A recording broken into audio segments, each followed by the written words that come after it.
성도 여러분 안녕하십니까? 수요 메시지 시간입니다. 15일은 우리 민족이 36년간의 일제 억압과 식민지 생활에서 해방된 지 78주년을 지낸 뜻깊은 광복절이었습니다. 세상에 나라를 잃고 만국 백성이 되는 것처럼 슬프고 비참한 일이 없을 것입니다. 그 사실을 식민지 생활을 통해서 뼈저리게 우리 민족은 체험을 했죠. 나라에 있는 백성은 참으로 부모 없는 고아와 같습니다. 자기가 속한 민족 공동체와 모국이 잘되고 번영하며 부강해야 또 대접받고 살아가는 것이죠. 그 점에서 로마서 9장의 말씀은 바울의 민족 정신을 생각해 볼 수 있습니다. 바울은 자기 민족 공동체에 대한 뜨거운 사랑을 고백하면서 동족에 대해서 안타까운 마음을 가지고 이야기를 합니다. 나라를 사랑하고 민족을 위하는 것이 독립운동을 하고 정치활동을 하는 것으로 생각하기 쉽지만 어떤 면에서 보면 한 시민으로서의 자기 맡은 일을 진실하고 신실하게 감당하며 살아가는 것이 어떻게 보면 또 애국의 한 방편이라고도 볼 수 있습니다. 학생은 정직하고 진실하게 학업에 열중함으로 자기 실력을 쌓아가고 제품을 만드는 사람은 참으로 품질 좋은 상품을 만들어서 신용을 쌓는 것, 상인도 마찬가지로 정직하게 사업을 운영함으로 친절한 봉사를 하는 것, 또 운동선수는 전심전력을 다해서 좋은 스포츠맨십을 보여주는 것이 나라를 빛내고 민족을 위하는 길이라는 것을 우리는 생각을 해봐야 될 것입니다. 꼭 정치해야만 애국하는 것 아니고 또 독립운동해야만 애국하는 것이 아니라는 것이죠. 정치가들이 정치한다면서 자기 이권을 생각하고 정직하지 못하게 일함으로 나라를 어지럽히고 사회를 위기로 몰아가면서 백성을 어렵게 만드는 일들을 우리는 역사를 통해서 많이 보게 됩니다. 그런 면에서 각 나라와 민족에서 일하는 사람들, 위정자들의 진실성은 굉장히 중요하게 여겨지는 것입니다. 진실성이 결여될 때 사실 불신 사회가 되고 불신 사회는 사실 발전하기 힘든 것 아닙니까? 부정부패가 있는 사회가 건강한 사회가 될 수 없을 것입니다. 그런 면에서 결국 참말을 하고 거짓말을 아니하노라. 이 바울이 자기 민족을 향해서 자기는 진실을 말한다라고 말하는 부분을 우리가 생각해보고, 그리고 큰 근심과 그치지 않는 고통 가운데 있었다 이렇게 말합니다. 이스라엘의 회복, 즉 예수 그리스도를 아는 지식에서 자라가고 변화해야 될 텐데 아직도 그러한 변화가 없는 것을 인하여서 안타까워했습니다. 하나님의 뜻대로 하는 근심은 회개를 통해 후회할 것이 없는 구원을 이루는 것이라 그는 이야기했고, 세상의 근심으로 사망을 이루는 것이라고 두 가지 근심을 말했었는데, 바울이 근심하고 고통하고 있는 것은 동족 이스라엘 백성의 구원을 위해서라.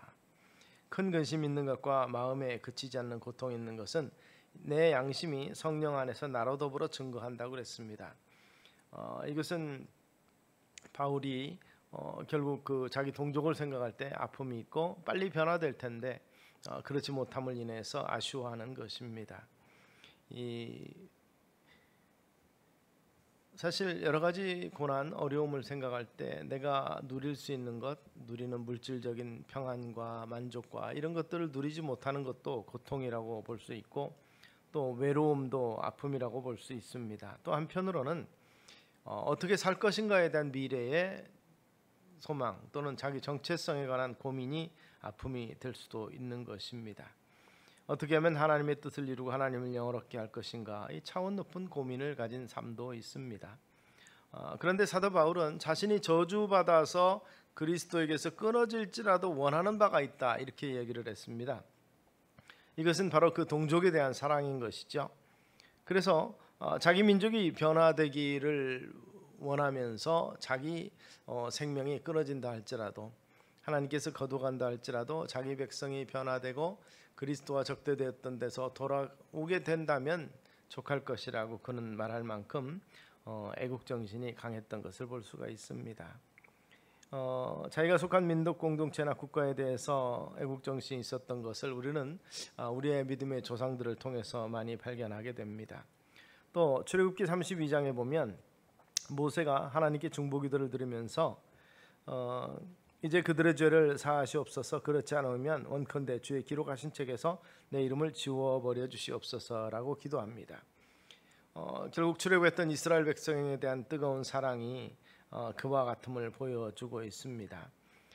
바울은 민족에 대한 사랑과 함께 긍지와 자부심도 가지고 있었는데 하나님으로부터 특별히 선택된 하나님의 축복의 통로로서의 이스라엘의 역할을 그는 기대하고 소망했던 것을 볼 수가 있습니다.